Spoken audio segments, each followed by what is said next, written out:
கர்த்தருடைய பரிசுத்த நாமத்திற்கு மகிமை உண்டாவதாக. கர்த்தர் தாமே உங்களை, தேவன் தாமே உங்களை ஆசீர்வதிப்பாராக. இந்த நாட்களிலே நாம் கடைசி நாட்கள் என்று சொல்லப்படுகிறது. இந்த நாட்களிலே தேவனுடைய சுவிசேஷங்களை கூட நாம் திரும்பவுமாய் நாம் அறிந்து கொள்ள வேண்டியது, தெரிந்து கொள்ள வேண்டிய அவசியமாக இருக்கிறது. கர்த்தருக்கு ஸ்தோத்திரம்.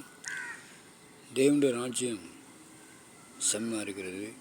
மனம் திரும்புங்கள், தேவனுடைய ராஜ்யம் சமீபமாக இருக்கிறது என்று சொல்கிறது. கர்த்தருக்கு மகிமை உண்டாவதாக. முதலாவது தேவனுடைய ராஜ்யத்தை நீதியும் தேடுங்கள், அப்பொழுது இவைகளெல்லாம் உங்களுக்கு கூட கொடுக்கப்படும் என்று சொல்கிறது வேதம். முதலாவது தேவனுடைய ராஜ்யத்தின் நீதியும் தேடுவது, கர்த்தருக்கு ஸ்தோத்திரம், அது மிகப்பெரிய ஒரு காரியம். தொடர்ந்து செய்ய வேண்டிய காரியம், தொடர்ந்து பயணம் செய்யக்கூடிய காரியம். முதலாவது அறிந்து கொள்வது தேவனுடைய ராஜ்யம் நீதியும் என்று பார்க்கும்போது நம்முடைய ஆத்துமாவுக்குரிய காரியமாக இருக்கிறது. ஆகவே நம்முடைய ஆத்துமாவில் தேவன் சொல்கிற வார்த்தை இருக்குது. இது உலக பிரகாரமான ராஜ்யம் கிடையாது. ஆண்டவர் சொன்னது தேவனுடைய ராஜ்யம். தேவனுடைய ராஜ்யம் என்று சொல்லும்போது, ஆண்டவராக இயேசு கிறிஸ்து சொல்லும்போது, தேவனுடைய ராஜ்யம் உங்களுக்குள்ளே வந்திருக்கிறது என்று சொல்லியிருக்கிறார். கர்த்தருக்கு ஸ்தோத்திரம். அது ஒரு இருக்கட்டும். கர்த்தருக்கு ஸ்தோத்திரம். ஆகவே இந்த நாட்களில் நாம் அப்படி அந்த தேவனுடைய ராஜ்யத்துக்குள்ளே நாம் கடந்து வர வேண்டும் என்று சொன்னால், முதலாவது செய்ய வேண்டிய காரியங்கள், அன்றாட செய்ய வேண்டிய காரியங்கள் ரொம்ப இன்றைக்கி மறந்து விட்டார்கள், தெரியாமல் இருக்கிறார்கள், அசதியாக இருக்கிறார்கள், சோம்பேறித்தனமாக இருக்கிறார்கள்.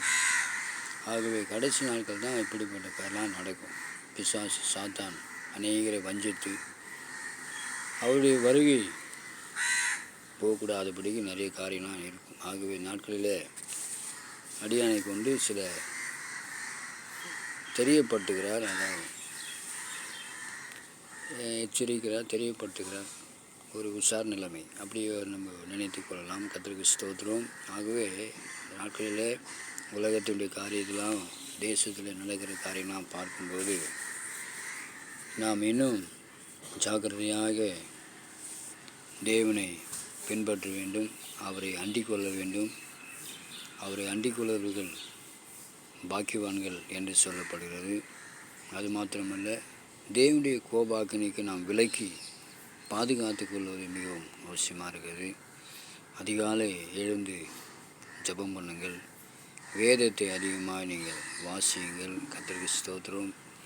அதில் நித்திய ஜீவன் உண்டு என்று பார்க்கிறோம். சுகம், ஆரோக்கியம், பலம், நல்ல நன்மைகள். முதலாவது நமக்கு ஆவியாத்மா சரீரத்தில் முதலாவது கர்த்தருடைய பிள்ளைங்களுக்கு பொதுவாக எல்லாருக்கும் சுகம் இருக்க வேண்டும். சவிக்கும் சுகம் இருந்தால் தான் எந்த ஒரு காரியத்தையும் செய்ய முடியும். அதற்கு முதலாவது நாம் தேடுவது தேவனை.